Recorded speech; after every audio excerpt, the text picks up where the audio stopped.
नमस्कार सभी साथियों को। आज का हमारा टॉपिक रहेगा कि जन्म जन्मांतर हमने मूर्ति पूजा की,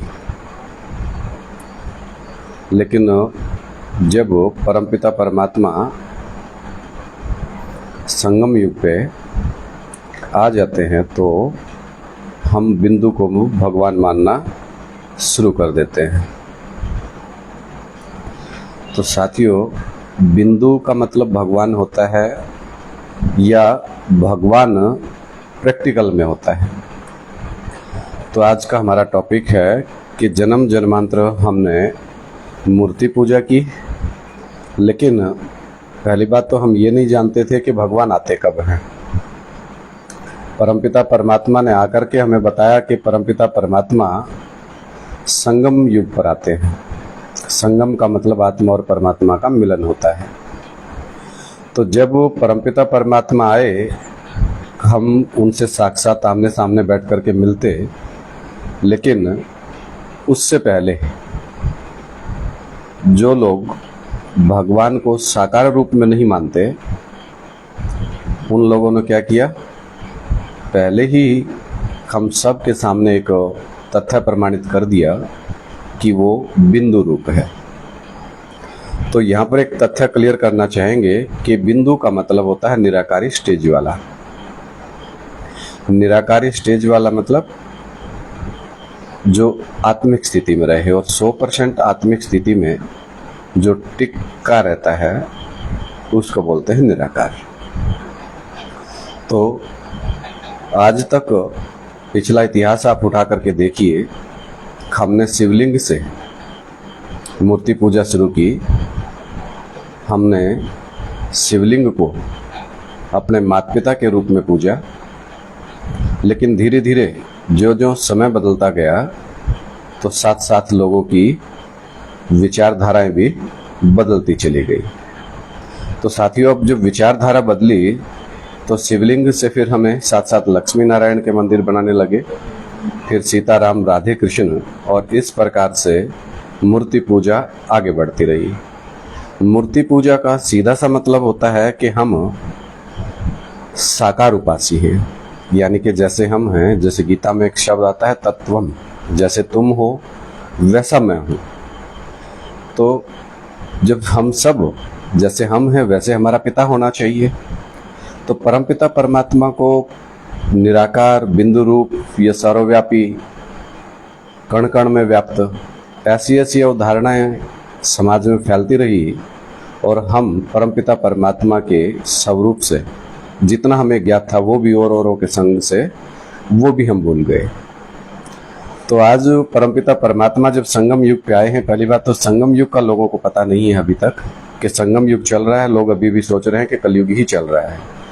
ये बात बिल्कुल मानने योग्य है कि सबके लिए संगम नहीं है। जिन्होंने परमात्मा के आने का, उनके साक्षात परिचय मिल जाता है, समझ जाते हैं कि परमपिता परमात्मा ऐसे आते हैं, और ये परमपिता परमात्मा का प्रैक्टिकल स्वरूप है जिसको हम मंदिरों में शिवलिंग के रूप में पूजा करते हैं। तो आज का मुख्य पॉइंट कि बिंदु रूप तो सभी हैं, आत्माएं सब की अजर अमर अविनाशी हैं, लेकिन इस दुनिया में बाप भी यही होना चाहिए। जब बच्चे यहाँ हैं तो ऐसा बाप कौन सा होगा कि उसका डिपार्टमेंट कहीं और काम करता हो और उसके बच्चे यहाँ इस दुनिया में अपना खेल खेलते रहते हैं, पार्ट बजाते रहते हैं। माना का जब वो बच्चे यहाँ हैं तो बाप भी यही होना चाहिए। इसको एक तथ्य के द्वारा समझेंगे। जैसे अर्जुन को भगवान ने समझाया कि जिनके मोह में आप फंसे हुए हैं, ऐसा मत सोचिए कि वो आज हैं और कल नहीं होंगे। सिर्फ हम देह एक शरीर छोड़ते हैं और दूसरा शरीर ले लेते हैं, जाते कहाँ हैं? आत्मा तो पार्ट बजाती रहती है, एक शरीर छोड़ करके दूसरा शरीर धारण कर लेती है। तो इस तथ्य से क्लियर हो जाता है कि शरीर के चोले बदलते रहते हैं। जब हम एक शरीर छोड़ते हैं, दूसरा शरीर धारण कर लेते हैं, तो पिछले सगे संबंधी सब से हम विमुख हो जाते हैं, उनके बारे में कोई जानकारी नहीं रही। लेकिन आत्मा तो सब कुछ जानती है, एक शरीर छोड़ करके दूसरे शरीर में जाती भी है, तो जाती हुई किसी को दिखाई देती है? बिल्कुल भी नहीं। तो आत्मा के स्वरूप को बताने के लिए परमपिता परमात्मा को आना पड़ता है। अब यहाँ कह सकते हैं कि वो परमपिता परमात्मा सदैव बिंदु रूप है। बिंदु रूप का मतलब सही अर्थ समझेंगे निराकारी स्थिति वाला, निराकारी, निर्विकारी और निरहंकारी।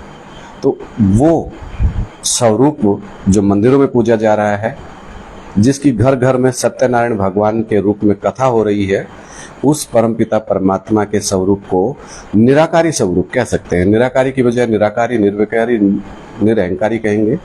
तो उस स्वरूप को जानने की बात थी। वो अपना परिचय एक बार ही हमें देता है, क्योंकि सतयुग त्रेता के जाने के बाद जब द्वापर होता है, द्वापर का मतलब दो पुर, दो स्थान हो जाते हैं। सृष्टि दो भागों में बढ़ जाती है, यानी कि एक लेफ्ट हैंड और एक राइट हैंड, यानी कि स्वदेशी और विदेशी कहें। यानी कि एक आत्मा के स्वधर्म को मानने वाला धर्म अलग चलता है और आत्मा से विपरीत धर्म अलग चल पड़ते हैं।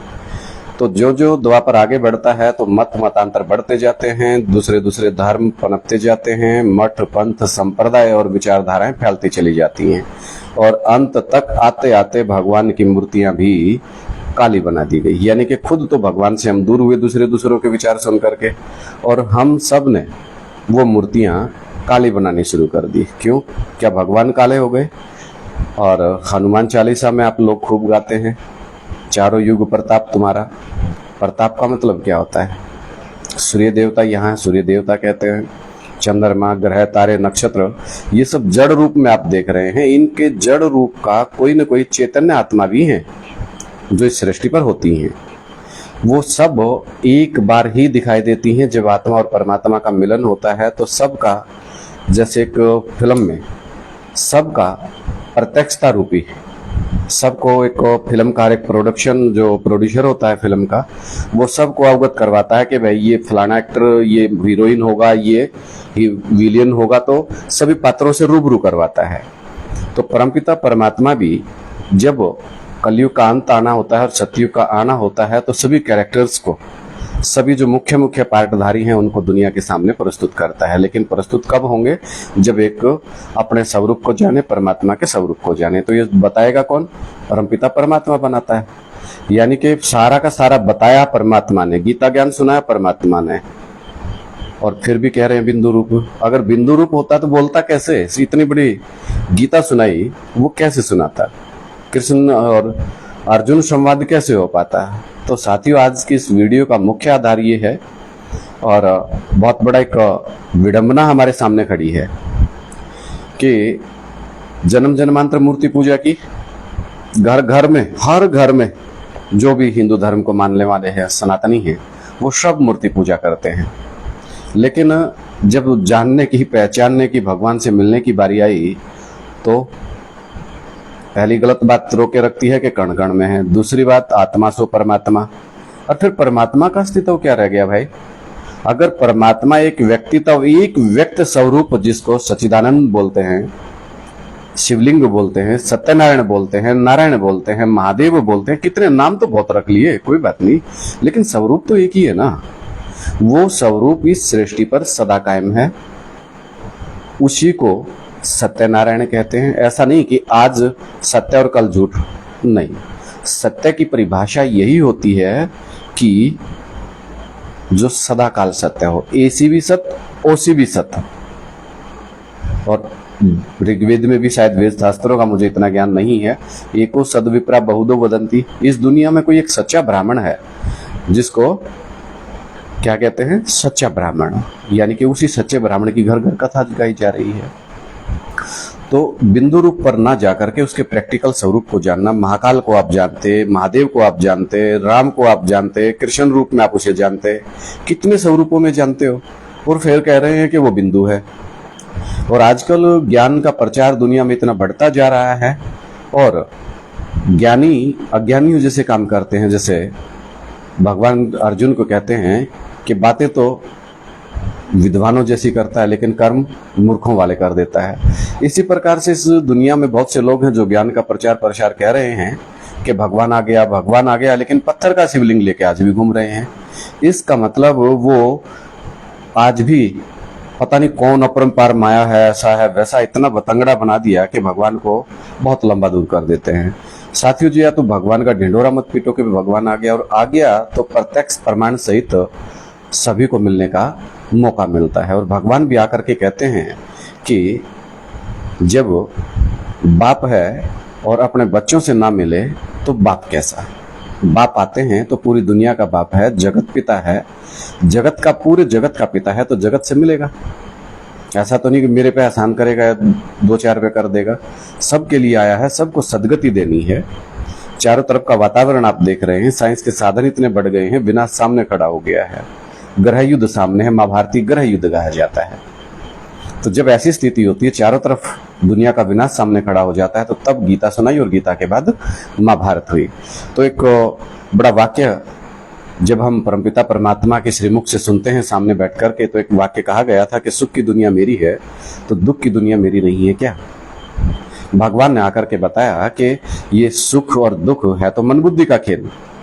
आत्मिक स्थिति में है तो स्वर्ग में है, और देह विमान में है तो नरक में है, क्योंकि नर नराते रहते हैं और देह विमान में आकर के बहुत गलतियां करते रहते हैं। तो भगवान ने आकर के बताया कि सुख की दुनिया मेरी है तो दुख की दुनिया मेरी नहीं है क्या।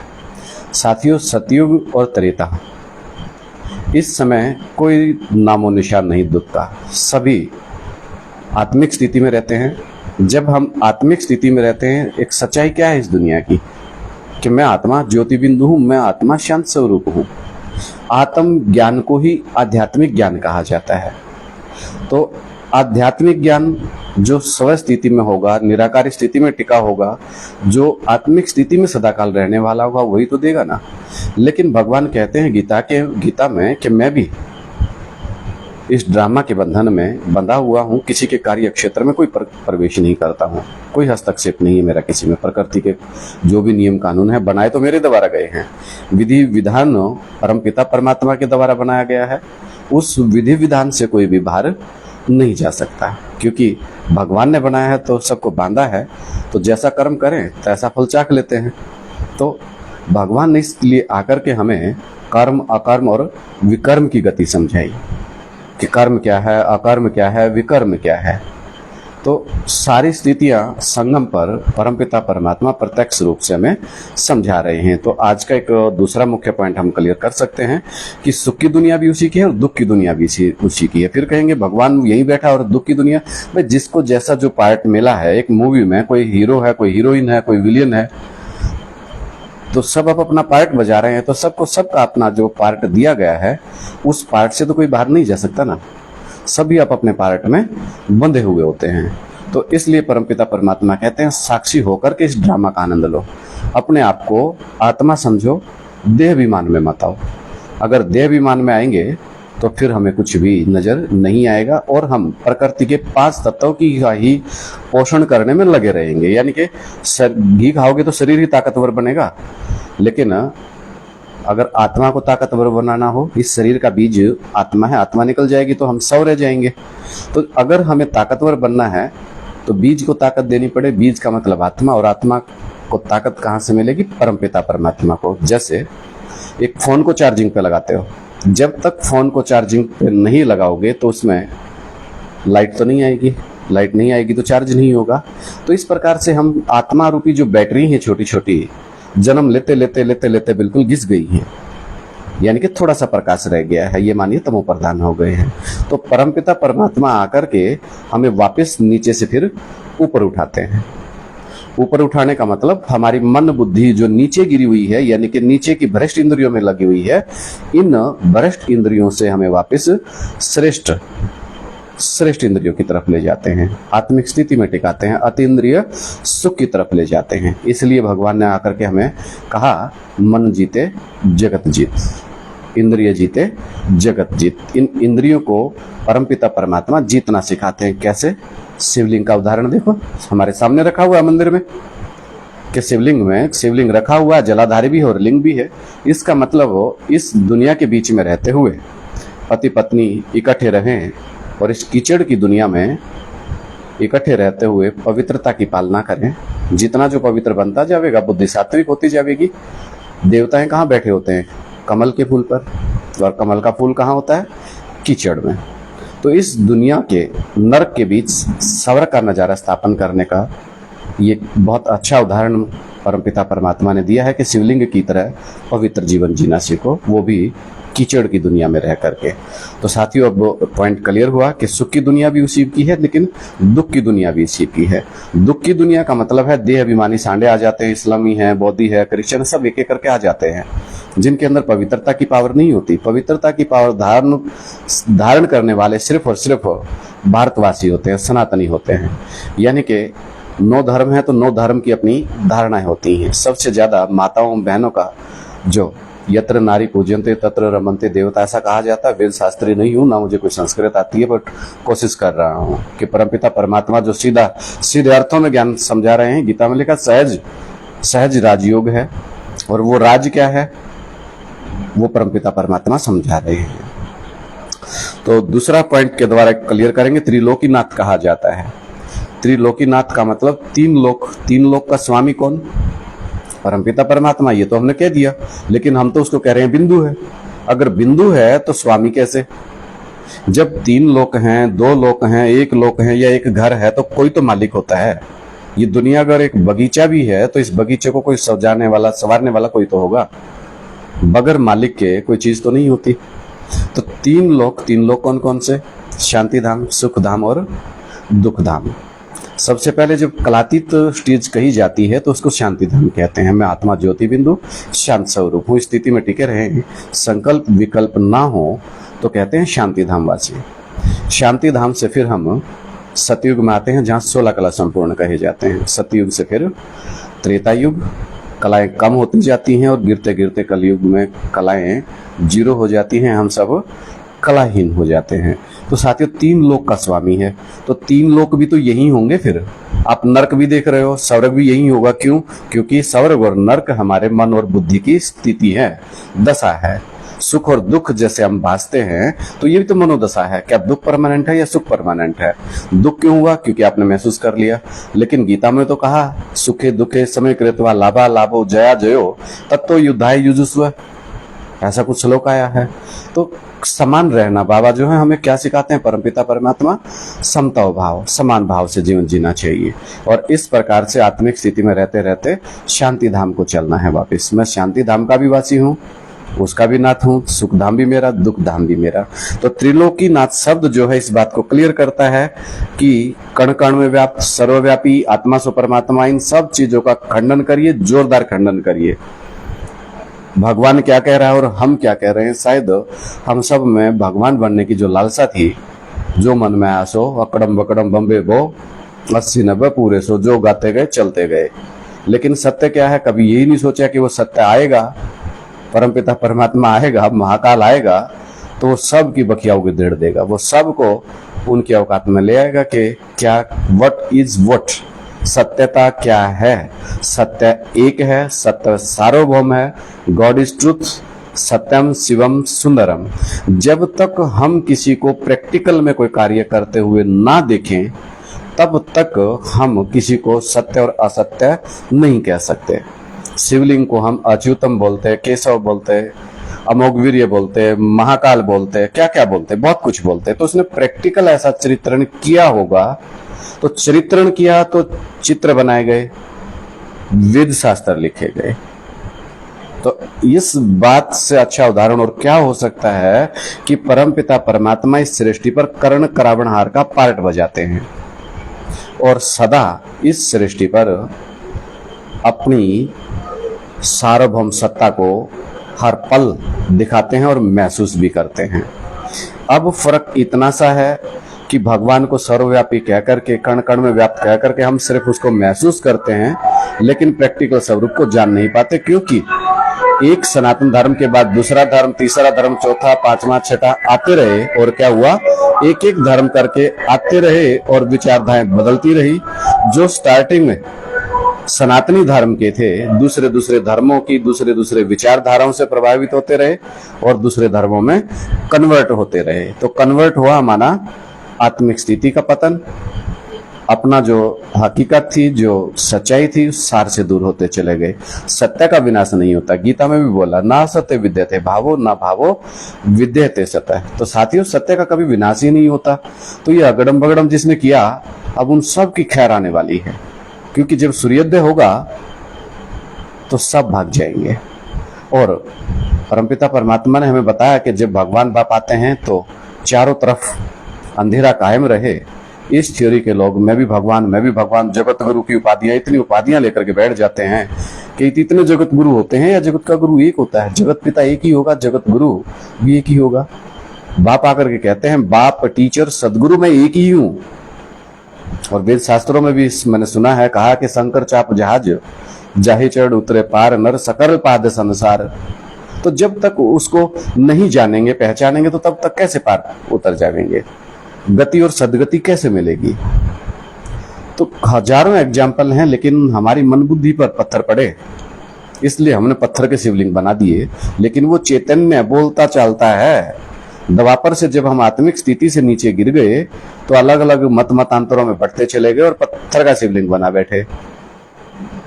फिर भी भक्ति की आस्था तो बनी रही। अब अपना पॉइंट पे आ जाओ।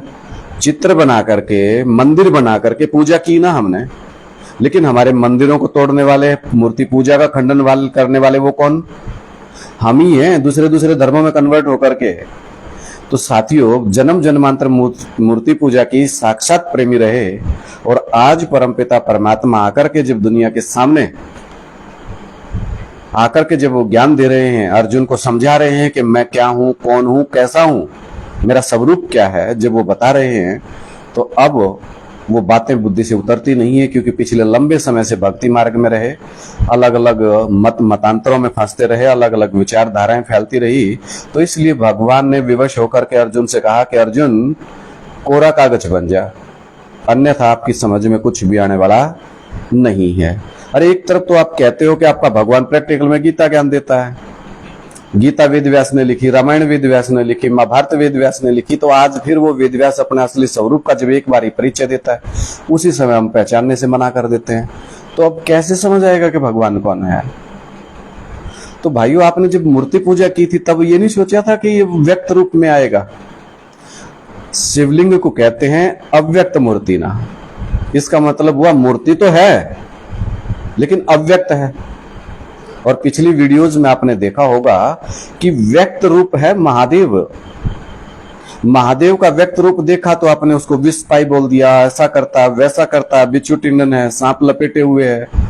यानी कि अपने जो साक्षात भगवान को मानने वाले थे, साकार प्रेमी थे, उन्होंने ही अपने भगवान की माटी पलित कर दी।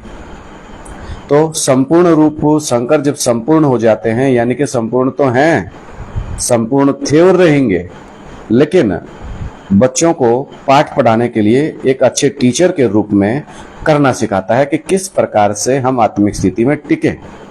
स्वधर्मे निर्धर्म श्रेय परधर्मो भयावह, गीता पति है वो, तो हमें सिखाया। तो जब तक शंकर रूप में रहा तो हजारों ब्लेम, हजारों तरह की कलंक हमने लगाए। फिर उसके बाद वो नारायण कहलाते हैं, सत्यनारायण कहलाते हैं। उसके बाद मंदिर में रख करके शिवलिंग के रूप में उनकी पूजा की जाती है, वो स्वरूप वही है।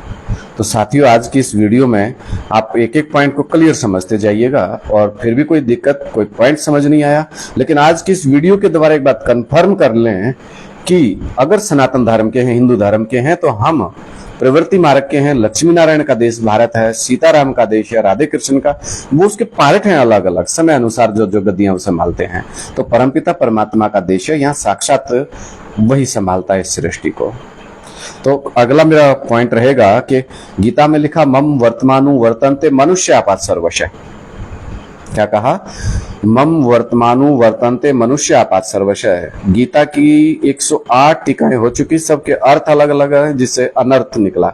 लेकिन श्रीमद् भगवत गीता लिखा हुआ है, सारे जितने भी शास्त्र हैं, सर्व शास्त्र शिरोमणि, सभी शास्त्रों की शिरोमणि गीता कही जाती है। और उस गीतापति भगवान परमपिता परमात्मा शिव शंकर भोलेनाथ हो, उसी को पहचानने के लिए जो बच्चों को पढ़ा रहा है बाप अपने को, तो बच्चों को इसलिए पढ़ा रहा है कि ज्ञान प्रवाह आगे बढ़ सके, ये ज्ञान जल रुके ना, आगे बढ़ता रहे। भगवान को तो कलंक लगा दिए, उसको तो भगवान मानोगे नहीं, तो बात आगे बढ़ेगी, बात थोड़ा ना रुकेगी। ज्ञान किसी के रोकने से थोड़ा ना रुकेगा। जिधर भी रास्ता दिखाई देता है, जल अपने भाव से चलता है। तो साथियों, गीता में जो लिखा मम वर्तमानु वर्तन्ते मनुष्य आपात सर्वश, मेरे बताए हुए रास्ते पर ही ये दुनिया चलती है। मैं आगे आगे, और दुनिया पीछे पीछे। तो ये पॉइंट भी बिल्कुल क्लियर सिद्ध करता है कि वो आगे आगे शांति धाम, फिर सुख धाम, फिर दुख धाम, और दुख धाम से वापिस अब शांति धाम। तो कौन ले जाएगा? वही त्रिलोकीनाथ लेके जाएगा। और कौन लेके जाएगा?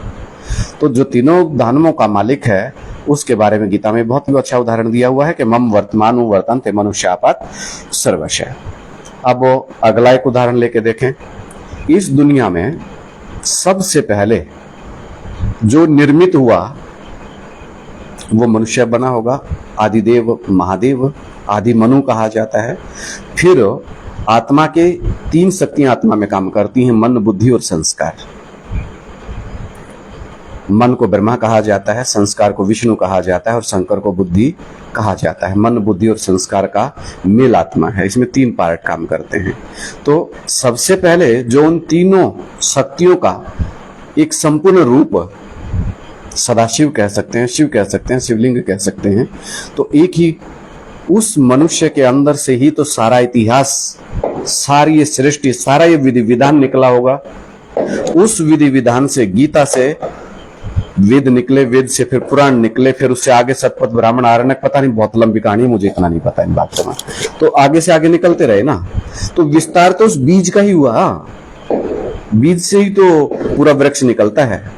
तो इस सृष्टि रूपी वृक्ष कहो, कल्प वृक्ष कहो, तो इसका वृक्षपति भी तो होगा ना।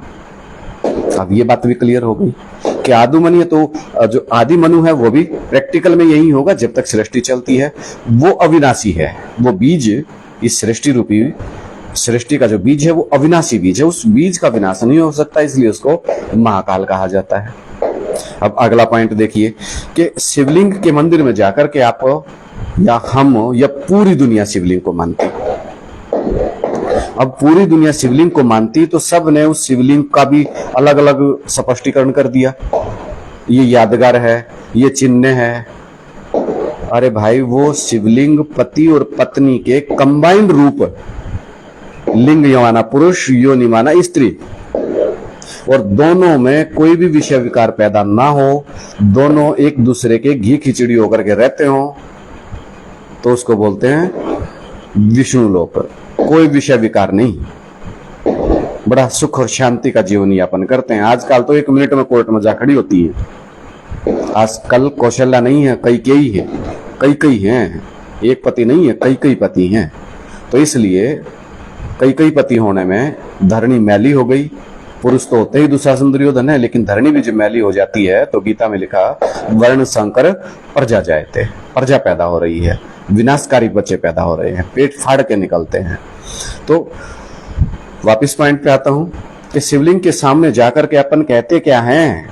क्या उस पत्थर तुम्हारा बाप है, हमारा बाप है क्या वो पत्थर? तमेव माता च पिता तमेव बंधु च सखा तमेव। जो उस पत्थर के बारे में तुम्हारे मतभेद इतने हैं, तो फिर उसको माता पिता बंधु सखा सहाय क्यों कह रहे हो भाई? अगर वो बिंदु है तो बिंदु कैसे माता पिता हो गया? बिंदु शरीर धारण करेगा ना। अरे तुम माता पिता बने हो, चैतन्य आत्मा बने हो, शरीर धारण किया प्रकृति के 5 जड़ तत्वों का, तभी तो पहचान बनी। अकेली आत्मा को कोई नहीं पहचान सकता। तो इसमें आगे देखिएगा कि गणेश, हनुमान, देवी देवता, 2-2.5 लाख शालिग्राम भी, मतलब बच्चे तो पूरे यहां दिखा दिए। शालिग्रामों के बीच में बड़ा शिवलिंग भी दिखा दिया, लक्ष्मी नारायण का मंदिर भी दिखा दिया, राधे श्याम का मंदिर भी दिखाए, सारे के सारे बच्चे भी यहाँ दिखा दिए। और भगवान कहीं और कारखाना खोल के बैठा है, परम धाम पता नहीं कहाँ है। न तद भाष्यते सूर्यो न शशांक न पावक न यत गत्वा, न ऐसे धाम बना दिए जैसे पता नहीं। जब एड्रेस ही नहीं पता तो ऐसे क्यों ऐसी चीजों का गुणगान किया कि कोई वहां तक पहुंच जावे? सिर्फ अपनी सनातन परंपराओं को दबाने के लिए लोगों ने ऐसी विचारधाराएं पनपाई कि नहीं तो ये सनातन धर्म कभी समाप्त नहीं होगा। लेकिन साथियों, गीता में लिखा नास्ते विद्यते भावो न भावो सतः। जो सच्चा धर्म है, सच्ची धारणाएं हैं, वो दुनिया से कभी खत्म नहीं होती। उसका प्रणेता, हमारा धर्म पिता, सनातन धर्म का संस्थापक, इस दुनिया को बनाने वाला, वो सदा कायम है, सदा इस सृष्टि पर रहता है अगर कोई ऑब्जेक्शन है, कोई शक है इस बात में, तो कमेंट के द्वारा लिखिएगा, फोन नंबर भेज दीजिएगा, मैं अपने आप बात कर लूंगा आप लोगों से। अब हनुमान, गणेश, सारे जितने बच्चे सारे यही, फौज बच्चों सारे के सारे यही है, बात छोड़ के, अरे एक शरीर छोड़ के दूसरा शरीर ले लिया, बस पहचान खत्म कर दी। तो इसका मतलब जो सदा सत्य है वो यहां से चला नहीं गया, चोला बदल गया। हम भी तो बदल के आ रहे हैं, हम भी तो बदलते आ रहे हैं। अगला फिर देखिएगा कि चित्रकार जो बनाता है, जिस चित्रकार ने चित्रकारी की, कोई भी मूर्ति बनाई चित्रकार ने बनाई, उस चित्रकार को अगर वो बिंदु रूप मानता तो एक बिंदी लगा देता कहीं भी, अकलो भाई ये बिंदी भगवान है। लेकिन उसने तो उसको पूरा मानव का शेप दिया, भाव भंगिमाएं दिखाई, शंकर जी को सांप लपेटे, राम जी को बंदर दिखाए, धनुष बाण दिखाया, हनुमान को गदा दिखाई, अस्त्र शस्त्र भी दिखाए। इन अस्त्र शस्त्रों का भी रहस्य किसी वीडियो में किसी दिन, जिस दिन परमपिता परमात्मा की इच्छा होगी वो भी क्लियर करेंगे कि कौन सा अस्त्र शस्त्र किस बात का प्रतीक है। यहां जैसे इशारा दें कि हनुमान जी गदा लेके बैठे हैं, गदा कहां रखी है? लंगोट के सामने। इसका मतलब उन्होंने विकारों पे जीत पहन रखी है। गदा का मतलब काम विकार को गदा से दबा दिया कि दोबारा कभी मत पनपना, और काम जीते जगत जीत। तो साथियों, जो हर चीज जो चित्रकार ने दी बड़ा सोच समझ करके दी। हम अपने सत्यता से भागे हैं, चित्रकारों ने बहुत अच्छे से डिस्क्राइब किया। लेकिन कमाल की बात वही आती है कि हम मानते हैं भगवान को साक्षात होता है, लेकिन अब जानते नहीं, क्योंकि कण कण में मान बैठे। तो घर पे जो मूर्ति है वो क्यों रख रहे हो? कण कण की पूजा कर लो, कहीं भी जाकर ज्योतिबत्ती लगा दिया करो, कहीं भी जाके श्रद्धा भाव अर्पण कर दो। जो हमारी अच्छाइयां थी वो सारी बुराइयों में चेंज होती चलेगी, और रावण राज्य बढ़ता चला गया। रावण के 10 मुख हैं, वो 10 मुखों का राज्य बढ़ता चला गया, और तुम अपने सच्चे बाप को छोड़ करके इधर उधर हम सब भाग लिए। मैं भी उन्हीं में सम्मिलित हूँ, ऐसा मत सोचना कि मैं बड़ा महात्मा हूं, नहीं, आपकी तरह घर गृहस्थ का रहने वाला हूँ। कमा के खाना लेके देना, वही भगवान के बताया नियम। क्योंकि भगवान ने गीता ज्ञान सुनाया तो गृहस्थियों को सुनाया, सन्यासियों को या जो धनवान हैं, जो बहुत बलशाली हैं, उनको नहीं सुनाया, सिर्फ गृहस्थियों को समझाया।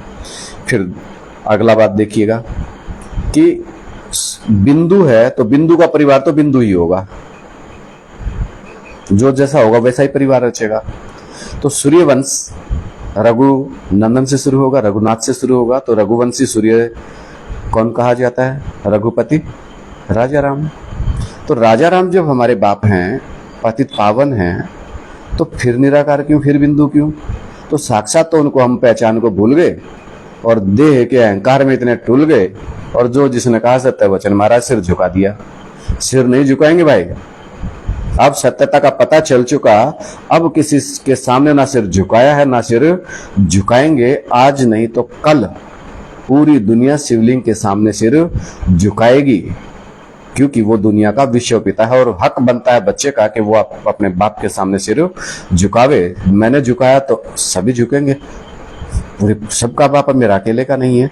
तो स्वाभिमान के साथ ये बात कह रहा हूं, कोई ये ना सोचे कि अहंकार करते हैं, नहीं भाई, बिल्कुल भी नहीं। बहुत भगवान ने आके बहुत कुछ दे दिया। क्या दे दिया? शांति किसी दुकान पे नहीं मिलती थी, वो शांति मिल गई। क्योंकि शांति धामवासी बनना है, फिर सुख धामवासी बनना, फिर पार्ट अदा करते करते ये रोटेशन चलता रहता है। सृष्टि अनादि है, ये कभी खत्म होने वाली नहीं है।